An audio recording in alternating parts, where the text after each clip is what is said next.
Muy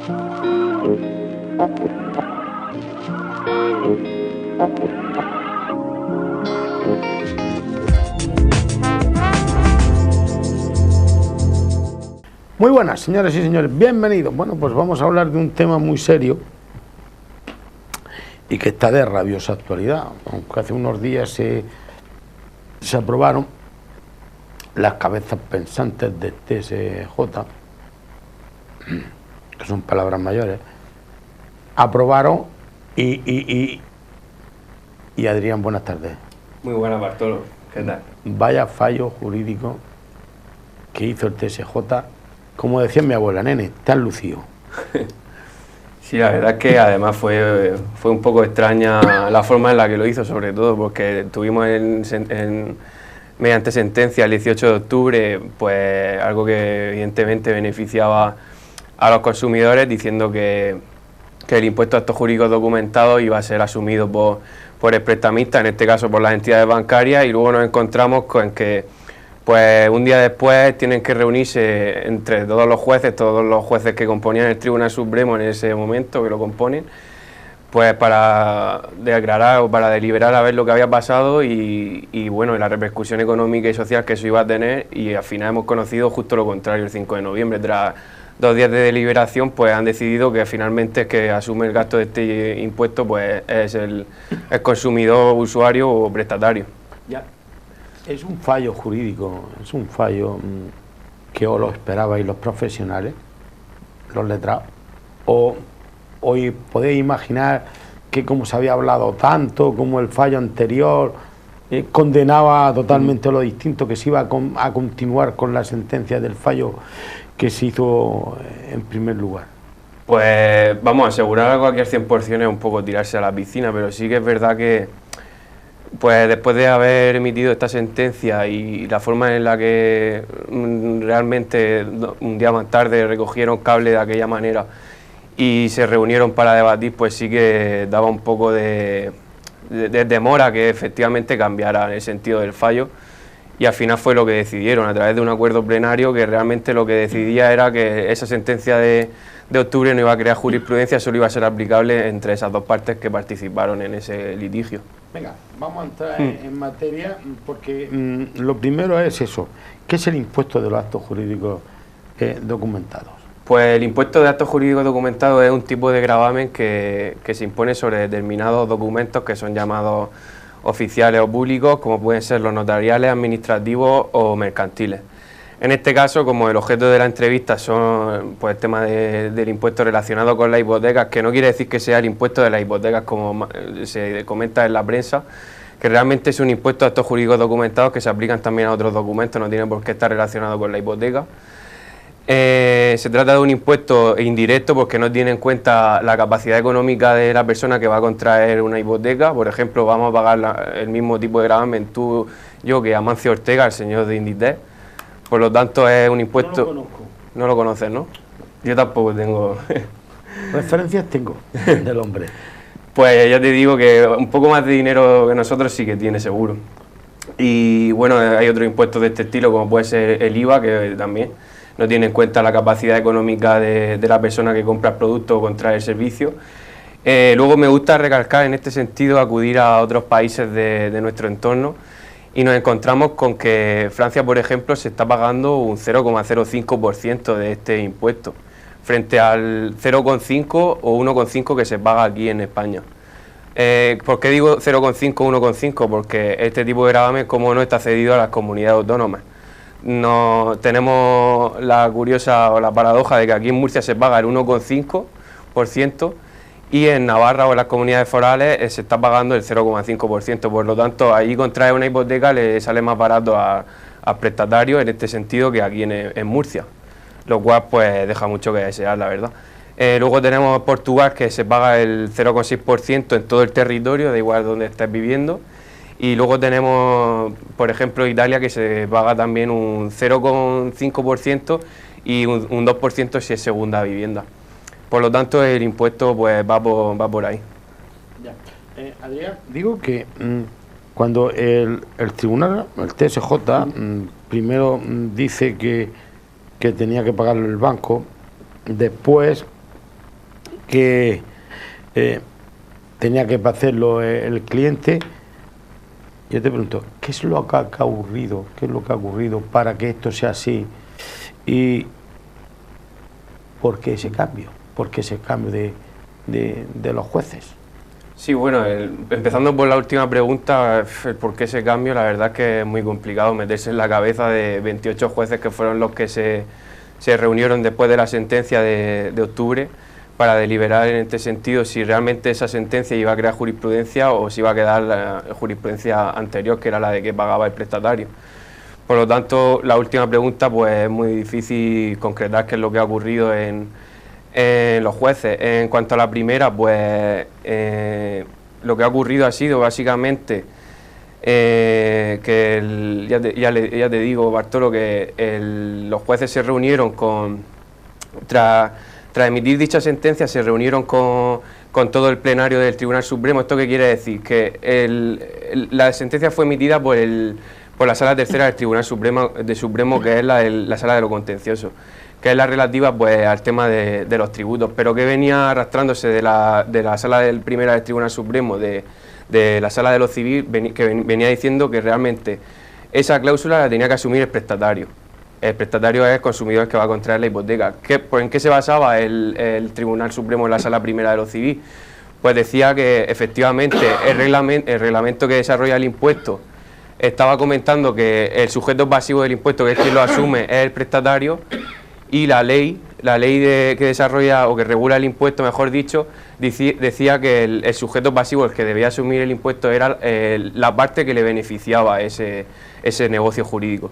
¿Qué es lo que vino a decir la Sala Tercera del Tribunal Supremo? Que a que le beneficiaba ese negocio jurídico era el banco, porque era el que al final inscribía la hipoteca en el registro de la propiedad y a través de la escritura notarial, y luego podía ejecutar la hipoteca en el caso de impago por parte del cliente a través del procedimiento de ejecución hipotecaria que está regulado en nuestra legislación procesal.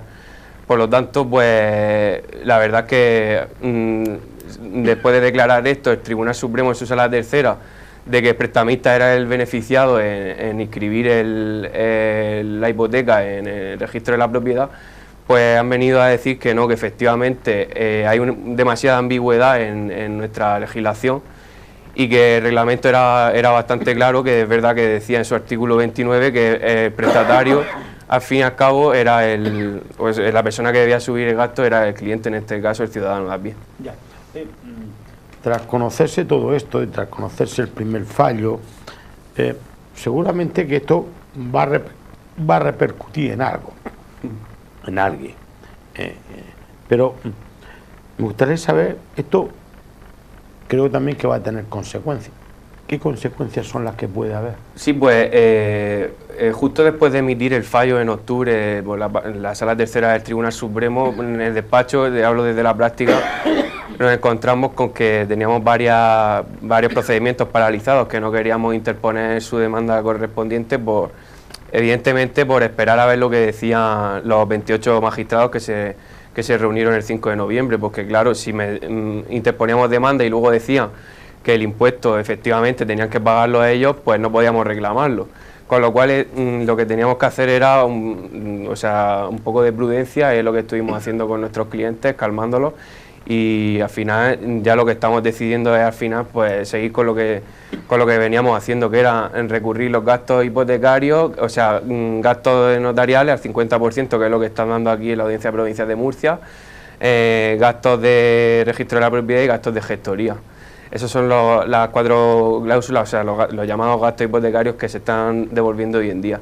Y luego además lo que no hemos encontrado a nivel estatal, a nivel de gobierno, pues es un decreto que ha entrado en vigor el 8 de noviembre, si no me equivoco, en el que efectivamente acaba con esa ambigüedad que he manifestado y nos viene a comentar que el que tiene que asumir el gasto en el préstamo hipotecario es el prestamista, en este caso las entidades bancarias. Que por otro lado sí que puede ser que sea de aplaudir, pero como bien dice algún amigo banquero que tengo por ahí, al final nos lo cobraremos por algún lado. Sí, claro, al final, o sea, con la subida del tipo de interés. Exactamente. O lo que sea. No, pero, perdón, seguro que tendremos que estar atentos a la situación, pero ¿cuáles son las advertencias que tenemos que tener o que se debe tener los clientes, ¿no?, a la hora de realizar esas operaciones de crédito, de préstamo y demás, ¿no? Sí, Yo fui el otro día a un banco y bueno, me pedían incluso la partida de casamiento. Sí, pues la verdad es que lo primero que nos gusta advertir, evidentemente, es la capacidad económica que tiene cada uno. Al final, como yo digo, los abogados podemos divorciar de una persona, pero divorciar de un banco es bastante complicado. Por lo tanto, el punto número 1, capacidad económica: cuánto ganas al mes, qué salario tienes, a qué cuota mensual te vas a exponer cuando contrates con el banco. Para mí eso es pieza fundamental en este tipo de operaciones. Punto número 2, ¿a qué tipo de interés lo vamos a contratar? O sea, ¿a qué tipo de interés? ¿Al fijo o al variable? Ahora mismo sí que está bastante bajito el tipo variable, pero claro, el variable nos exponemos luego ante variaciones. ¿Qué pasa? Que ahora mismo, claro, luego sube, luego baja, y también al hilo de esto, pues poner de manifiesto el tema de las cláusulas suelo, que al fin y al cabo lo que era la cláusula suelo era un límite por abajo al tipo de interés variable. Es decir, la cláusula suelo delimitaba por abajo, el tipo de interés no podía estar, claro, no podía estar por debajo de ese límite que establecía la cláusula suelo. ¿Qué pasa? Que al final llega a estar por debajo y hay mucha gente que ha pedido su devolución, lo está pidiendo. Como es una cláusula suelo, es una cláusula abusiva, es nula, esto es muy importante, se puede reclamar todavía hoy en día. No hay plazo de prescripción ni de caducidad. Una hipoteca de hace 15 años que tenga cláusula suelo todavía se puede pedir ante la entidad bancaria y luego en posterior procedimiento judicial. Y vamos, y se están ganando en el despacho y en todos los bufetes. Luego, eso por un lado, el tipo de interés fijo variable. El tipo fijo ahora mismo creo que oscila entre el 1,5 y el 2,5%. El tipo variable está más bajo de eso, está alguno con poco, pero claro, luego nos podemos poner, como tú bien has dicho, oscilaciones en el tiempo que dure el préstamo hipotecario. Por lo tanto, siempre nuestra tabla de Excel y hacer nuestros cálculos a ver lo que nos va a salir más rentable. Si al final esa diferencia de rentabilidad nos compensa exponernos a ese riesgo que tienen los tipos de intereses variables. Y eso por un lado. Luego, el tema, volviendo otra vez al tema de la cláusula suelo, sí que es verdad que es nula ahora mismo las que estén puestas en las escrituras de préstamos hipotecarios, pero cuidado que todavía los bancos te las siguen colando, entre comillas. ¿Por qué? ¿Qué es lo que pasa? ¿Qué es lo que dice la jurisprudencia en este sentido de consumidores y usuarios? Que era una cláusula predispuesta, que el consumidor era como, vamos, un borreguito que iba a firmar, no sabía lo que estaba firmando. Pero ¿qué pasa? Que ya todos estamos leyendo las noticias, todos estamos en los medios de comunicación, ya sabemos si vamos a firmar una cláusula de este tipo, lo que estamos firmando realmente. Ya. Entonces, no, que cuidado con no decírselo al señor de la entidad bancaria o a la señora, porque nos la puede estar colando y así que no se puede reclamar. Ya, no, pero hay veces de que los ciudadanos de pie, ¿no?, pues cuando vamos al banco, lo primero que queremos es que nos dé el préstamo, ¿no? Eso es lo primero. Pero claro, tampoco nos enteramos muy bien porque no somos juristas y demás. No sé, seguimos preguntándonos a los abogados, oye, ¿y esto por qué? ¿Y esto por cuánto? ¿Y por qué por aquí? Porque claro, las cláusulas abusivas que normalmente encontramos en préstamos de este tipo. Pues sí, mira, hay muchas que se están dirimiendo y se están otorgando al prestatario en este sentido. Las que se me ocurren así a bote pronto es el tema de los gastos hipotecarios, que vamos a ver un poco por encima. Aquí en Murcia estamos consiguiendo el 50% de las facturas de notario, el 100% de registro de la propiedad, el 100% de la gestoría y luego el 100% de la factura de DINSA, que es la sociedad que se encarga de tasarnos el bien inmueble que posteriormente va a ser hipotecado, que normalmente esta factura la asumía por completo el cliente. ¿Qué pasa? Que cada vez nos están llegando más al despacho pues gente que es verdad que a pesar de todo el bombardeo informativo que tenemos todos los días en los medios de comunicación, pues a la gente le siembran dudas porque van al banco y efectivamente, como tú bien has comentado, van a contratar el préstamo hipotecario y es el objetivo número uno. Pero sí que es verdad que intentan algunas veces meterte esta cláusula por aquí, este gasto por aquí, que evidentemente no se corresponde con lo que están diciendo los jueces, pero bueno, ellos pueden ser libres y pueden seguir metiendo las cláusulas que consideren oportunas, que nosotros seguiremos ahí luchando para intentar que el cliente pues pague lo menos posible. Luego tenemos la cláusula de vencimiento anticipado, que es la cláusula que, vamos, tú cuando dejas de pagar un préstamo hipotecario, tienes que se consuma toda la deuda y, vamos, el banco te emite un certificado de deuda y tienes que pagar toda la deuda. Tú llevas pagado 15 años y ya has sacado el préstamo para 25, pues te pueden reclamar los 10 años que te reste. ¿Qué es lo que pasa en este sentido? Que a los consumidores, en la gran mayoría de los casos, se están oponiendo a esta ejecución hipotecaria, alegando la cláusula de vencimiento anticipado, y ahora mismo están suspendiéndolo los tribunales de aquí, de la región de Murcia y de muchos territorios nacionales de España, porque está pendiente de que el Tribunal de Justicia de la Unión Europea diga cuándo se puede ejercer el vencimiento anticipado por parte de la entidad bancaria. ¿Qué pasa? Que las leyes procesales, la ley de enjuiciamiento civil nos da un plazo de 3 meses. Cuando tú dejas de pagar 3 meses, antes decía un mes. Cuando tú dejabas de pagar un mes, ellos te podían liquidar la deuda completa. Claro, eso era algo injusto a toda costa. Una deuda de 25 años que por un mes ya te puedan reclamar, yo qué sé, 120.000 euros, que es lo que se suele pedir, pues me parece bastante injusto, y ya se pronunciaron muchos tribunales. La legislación cambió en este sentido, no sé si creo que en 2015, y dijo que vale 3 meses. Pues todavía siguen luchando varios jueces de aquí del territorio nacional y han elevado la cuestión al Tribunal de Justicia de la Unión Europea para que me diga, oye, señores de la Unión Europea, ¿cuánto consideráis vosotros que es el plazo óptimo para que cuando yo deje de pagar determinado número de meses, luego me pueda reclamar la totalidad de la deuda el banco? Y entonces así estamos. De momento hay bastantes mecanismos que tienen los ciudadanos de a pie para intentar paralizar la bestia o la entidad bancaria en este sentido. Y luego ya tenemos una serie de cláusulas que se aplican, como puede ser de intereses moratorios. En el caso de que tú dejes de pagar, hay que revisar muy bien los préstamos hipotecarios, porque te meten intereses bastante elevados, que todo eso lo van modulando los jueces a su buen leal y saber y entender, y nosotros pues también les ayudamos a ellos a ponérselo fácil.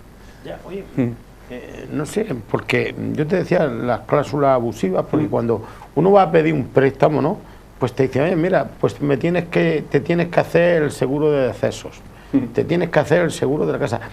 ¿Esto es así o es un sí, te piden o el banco que te lo exige? ¿Te lo puede exigir el banco o los jueces estáis luchando los abogados para que no sea así? ¿Y tú crees que con este fallo que ha tenido el TSJ, Estrasburgo o Luxemburgo nos tire de la oreja a la justicia española? No, de hecho yo creo que vamos empezando por lo último que has comentado. Collejas sí, en otros temas. De hecho estamos multados por el tema de la legislación hipotecaria, y todos los meses no sé cuánto estamos pagando al Tribunal de Justicia, bueno, a la Unión Europea, porque nos mandan directivas, o sea, hay directivas que tenemos que transponer como Estado que pertenecemos y no lo estamos haciendo, no estamos ajustando la legislación hipotecaria a lo que nos está mandando la Unión Europea, que es al final es pro consumidor, para defender al ciudadano de a pie, y nosotros estamos haciendo caso omiso. No se sabe muy bien por qué, pero bueno, lo podemos sospechar. En ese sentido me estabas comentando que el tema del seguro de vida y el seguro de seguro de casa. Normalmente, ¿qué es lo que pasa? No te lo pueden exigir, lo que pasa es que te lo suelen vender como que te van a bajar el tipo de interés, como que va a ser más beneficioso. También, claro, pero no te lo pueden exigir. Si domicilia la nómina, también te bajan el tipo de interés. Todo esto son al final cuentos chinos, que cuando te va a la legalidad, cuando te metes a los juzgados, que no hay que tenerle miedo, porque hay mucha gente que nos llega al despacho, ay, es que no tengo ganas de meterme en un procedimiento judicial. Que paso por la Rambla se me grifan los pelos. Vosotros paséis como... Nosotros pasamos como Pedro por su casa, sí. Pero sí es verdad que lo que tú comentas, nosotros lo vemos todos los días. Cuando alguien tiene que ir porque se le presenta alguna causa, incluso por muy leve que sea, le da pánico. No sé por lo que es, bueno, sí, la verdad es que es grave el asunto. Pero todo este tema de cláusulas o sí, de seguros que me estás comentando que te exigen, y también hacer hincapié en la comisión de apertura, que que normalmente te cobran un 1% o cosas así, también las están declarando abusivas los juzgados. Por lo tanto, todo esto pues hay que tenerlo bastante en cuenta a efectos de una posible reclamación. Pero lo que hay que tener en cuenta el cliente, el ciudadano de pie, Es que como de esto no entendemos, claro, para eso estáis los profesionales, para que nos asesoréis, ¿no? Sí, nosotros ahí estamos, pues ya te digo, trabajando a capa y espada todos los días. La verdad es que tenemos algún caso nuevo de tema de gastos, sobre todo de gastos hipotecarios, lo que la gente más, pues más reclama, más se acuerda, porque es lo que parece que está más de moda. Pero bueno, nosotros también revisamos todas las escrituras de préstamo hipotecario que nos llegan, y si vemos alguna deficiencia en cuanto a cláusulas abusivas, también lo ponemos de manifiesto y ya está. Y eso es algo que la gente tiene que tener en cuenta, y que ahí estamos para ayudarle en lo que haga falta. Adrián, yo te preguntaba que si crees que Estrasburgo, Luxemburgo, que nos están dando collejas constantemente, puede ser que algún día obliga a la justicia española a rectificar. ¿Tú crees que la justicia, que el TSJ, que ha quedado un poco en entredicho, un poco mucho, ¿no? Sobre todo la justicia, ¿no? Pueda rectificar en eso? No sé, que haya otra resolución más adelante. Sí, de hecho... ¿Eres optimista? Yo creo que sí. El Tribunal Supremo, en este caso, los magistrados van cambiando. Al final es un tema de interpretación de la legislación. Lo que pasa es que ya sí que no hay lugar a duda, porque ya hay un decreto que ha sido emitido y ha entrado en vigor el 8 de noviembre, pues, con lo cual ahí ya evidentemente se ha cargado cualquier interpretación, porque los jueces al final se dedican a interpretar, y ya después del último decreto de Pedro Sánchez ya no hay nada que interpretar en este sentido. Pero sí que es verdad que no sé ya si el abogado que llegó al Tribunal Supremo con el recurso de casación puede elevar la cuestión al Tribunal de Justicia de la Unión Europea para que se intenten devolver el impuesto de actos jurídicos documentados los últimos 4 años, que hubiera sido lo ideal en este sentido, que hubieran declarado efectivamente que hubiera pagado el prestamista el impuesto. Pues eso ya está un poco en manos del abogado que participó en el litigio. De todas formas, en el resto de países de la Unión Europea este impuesto lo está pagando el prestatario, lo está pagando el cliente consumidor, por lo cual tampoco creo que vaya a cambiar mucho la cosa en este sentido. Adrián, el consejo es de aquellos que no hayamos leído la letra pequeña del préstamo, la volvamos a releer o la enseñemos a cualquier abogado, sea tú, sea a otra persona. Sí, yo siempre lo que recomiendo es que evidentemente un préstamo hipotecario puede ser un documento algo enfarragoso, pero para eso estamos nosotros lo leemos, lo estudiamos, lo analizamos sin ningún tipo de compromiso. Tener en cuenta que todo este tipo de cláusulas abusivas no tienen plazo para reclamarlas, porque si son nulas se tienen como por no puestas en el negocio jurídico, y con lo cual pues un préstamo de hace, yo que sé, 15 años o de 14, lo que pasa es que claro, necesitamos las facturas para poder reclamarlas. Y las facturas, pues muchas veces nos vamos a la notaría o al registro si las está dando, pero en notaría, por ejemplo, nos dicen que tienen las de los últimos préstamos de los últimos 4 años. Entonces nos vemos con la dificultad de que si no la tiene la notaría, pues tenemos que meterle el procedimiento al banco y luego que ellos exhiban las facturas, que a lo mejor sí las tienen en sus archivos, pero no nos las quieren dar por las buenas.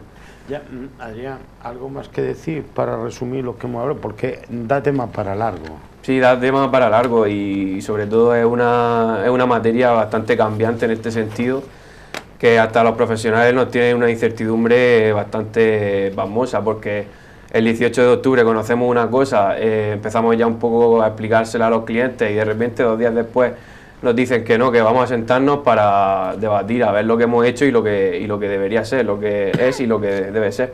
Entonces pues se genera una incertidumbre bastante grande, y además una inseguridad jurídica que a los propios profesionales pues no nos gusta, y además creemos que como país no deberíamos de dar esa imagen. Bueno, pues prefiero dar otra imagen, y yo lo que he leído por ahí, bueno, pues eso que diga uno de los jueces, hombre, si vuelvo a votar va a seguir empate, pues cambio y que gane esto. Me parece que no es justo, eso es lamentable. Digo, oye, como hay un tema que me interesa, que es el tema de las compras online, de los temas de los regalos, ahora que se acerca la Navidad, por si te lo digo, por si me quieres mandar un jamón de pata negra. Eso está hecho. O yo te lo mandaré a ti. Claro. Se puede reclamar todo esto y todo esto. Eso, si quieres, hablamos la próxima. Venga, vale, me emplaza y me lo preparo. Pues, amigo Dani, Adrián, ¿Qué diga? Muchísimas gracias por estar aquí y por sacarnos de dudas, y si tienen alguna duda, si lo ven por la calle, y si no, pues van a su despacho y que se lo explique allí con todo gusto. Hasta entonces, señores y señores, queden con Dios.